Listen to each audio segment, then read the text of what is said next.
pies. Voy subiendo. Que está abajo, dice. Ah, que está abajo. Sí, que está abajo, que está contestando.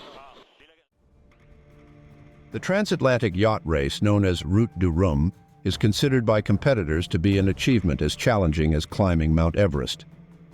To cover about 4,000 miles, from the port of Saint-Malo in French Brittany to the Guadeloupe Islands in the Caribbean Sea, requires a lot of patience and both physical and mental strength, especially since the yacht is manned by a single person. 62-year-old Frenchman Laurent Camprubi had been preparing for months for the journey he had long dreamed of. Sailing had been his favorite sport since his youth, but this great race was unlike any previous experience. For him, it was the ultimate test of endurance. His rigorous preparations encompassed daily water training, running, and extensive hours dedicated to gym workouts.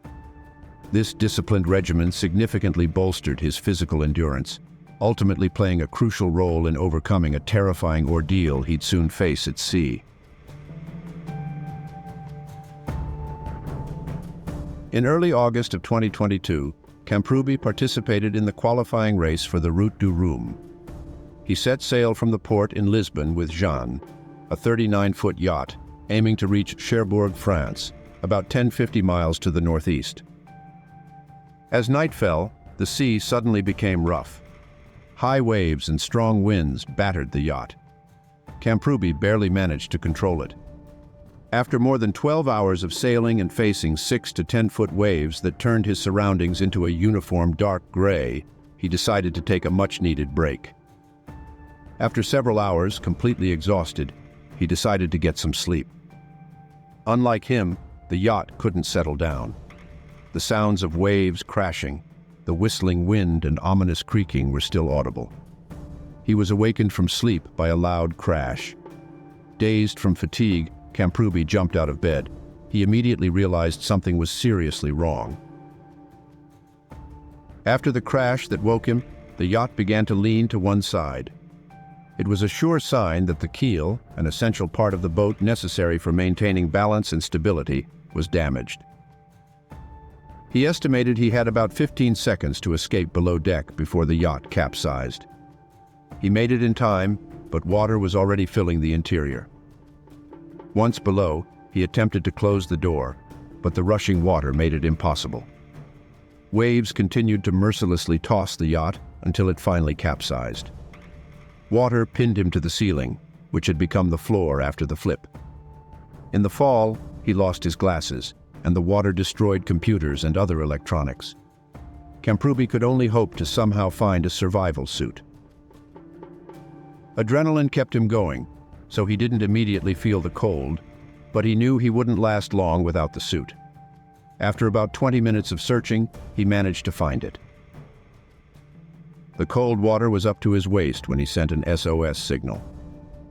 Fortunately, there was an air pocket in the yacht that allowed him to stay above the surface of the water. He moved to the door, which seemed to be the safest place. His call for help was immediately received by the Spanish Coast Guard. At 8:23 p.m., moments after Camprubi activated his emergency beacon, an elaborate rescue effort was initiated, involving 2 rescue ships, 3 helicopters, and 5 divers. Although they had a rough idea of where the yacht had capsized, it was not easy to find it in the turbulent sea. The pilot of one of the helicopters spotted the upturned yacht around 9:26 p.m. The rescuers immediately ruled out the possibility of securing the yacht with ropes and lifting it onto a ship with a crane due to the strong wind and the uncertainty of the yacht's condition. One of the divers, who was lowered by rope onto the hull of the boat, had to check for signs of life. He began by banging on the hull and shouting, but his words were lost in the wind. Camprubi heard someone banging on the hull. He tried to bang back, but struggled due to the sleeves of the suit. "I'm here," he shouted, hoping to be heard. Afterward, there was complete silence. Panic seized Camprubi. If they left now, who knew when they would return for him, and whether he would still be alive?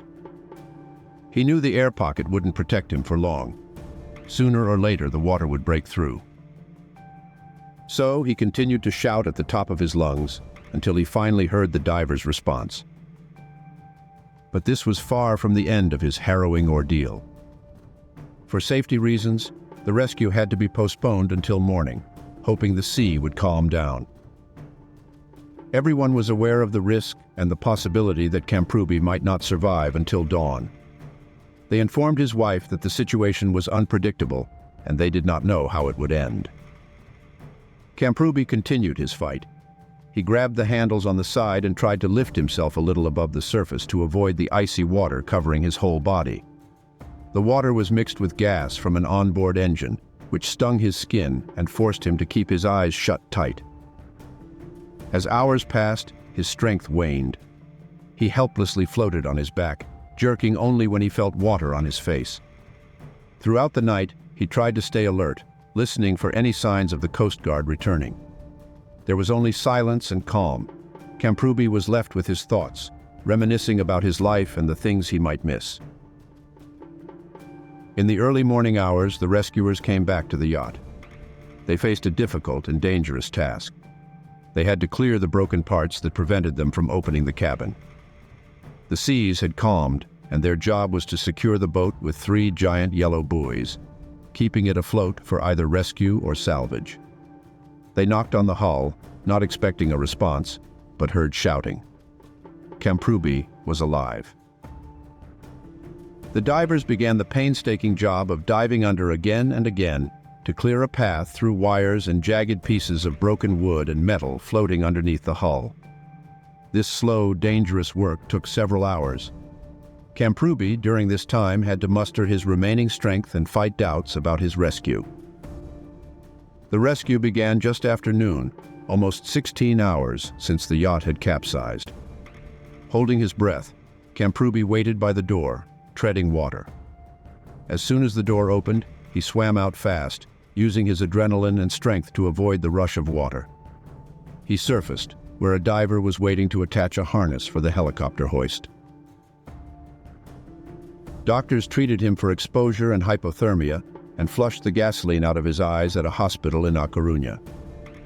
Remarkably, during those grueling 16 hours of survival, he had lost an astonishing 15 pounds, a testament to the intense physical strain he endured. After the accident, Camprubi decided not to compete anymore. In the worst moments, he realized that his family was much more important than any race or personal achievement. The ordeal had brought into sharp focus the true value of life and the irreplaceable bond of family. This profound realization led him to cherish the moments spent with loved ones over any accolade or adventure at sea. Thank you so much for watching. We really appreciate your time and hope you enjoyed the video. If you liked what you saw, be sure to check out the other great content on our channel. Your support means the world to us, and we can't wait to bring you more. Thank you again, and see you in the next video.